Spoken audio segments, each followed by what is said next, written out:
السلام علیکم۔ امام غزالی رحمہ اللہ تعالیٰ بیان کرتے ہیں کہ سیام کی جو سول ہے، سیام کا جو روح ہے، اس کا جو سیکرٹ ہے وہ اس میں چھپا ہوا ہے کہ انسان تمام ان قوتوں کو کمزور کرے جو شیطان کے لیے وسائل بنتے ہیں انسان کو شر کی طرف لے جانے کے لیے، اور یہ تبھی ممکن ہے، یہ تبھی حاصل ہوگا جب انسان تقلیل کرے گا، بمعنی کم کھانا کھائے گا۔ اور کم کھانے سے مراد یہ ہے کہ انسان وہی کھانا کھائے جو شام کو وہ کھاتا تھا۔ اب اگر انسان ایسا کرے گا کہ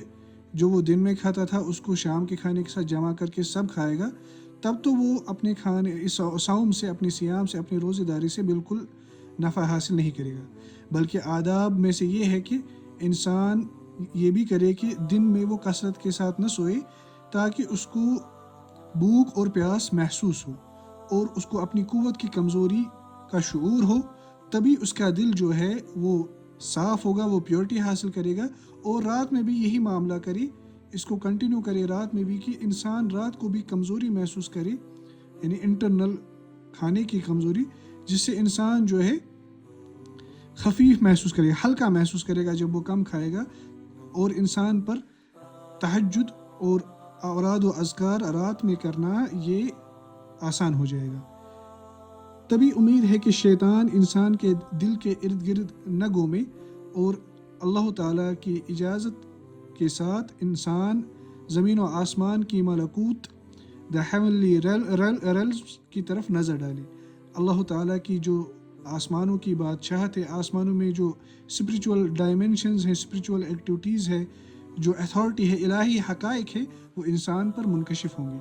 اس لیے کہتے ہیں امام غزالی رحمۃ اللہ کہ لیلۃ القدر کا مراد ہی یہی ہے کہ یہ ایسی رات ہے جس میں اللہ تعالیٰ کی ملکوت، بادشاہت، الہی حقائق میں سے کچھ چیز انسان پر منکشف ہو سکتے ہیں، جس میں ایک معاملہ یہ ہے کہ انسان اللہ تعالیٰ نے جیسے بیان کیا ہے، جیسے سورہ قدر میں انا انزلناہ فی لیلۃ القدر، اس سے مراد ہی یہی ہے کہ اس رات میں تقدیر وغیرہ کے معاملات، الہی حقائق وغیرہ جو ہے وہ فرشتے اپنے ساتھ لے کر آتے ہیں۔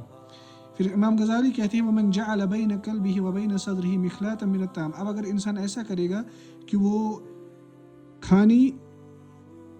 کے ذریعے، کثرت کے ساتھ کھانے کے ذریعے اپنے دل اور اپنے سینے کے درمیان کھانے کا حائل بنائے گا، پردہ بنائے گا، تب وہ ان الہی حقائق سے محجوب رہے گا، حجاب میں رہے گا۔ اب اگر وہ اپنے معدے کو خالی رکھے گا تو ملکوت سے حجاب اٹھانے کے لیے خالی کم کھانا کافی نہیں، یہاں تک کہ انسان اپنی پوری نیت، اپنا پورا ارادہ اللہ تعالیٰ کے بغیر باقی تمام ارادوں سے خالی کرے، اور یہی اصل معاملہ ہے۔ اور اس اصل معاملے کا جو مبدأ ہے، جو شروعات ہے، وہ سٹارٹ ہوتا ہے کہاں سے؟ جب انسان کم کھانا کھاتا ہے۔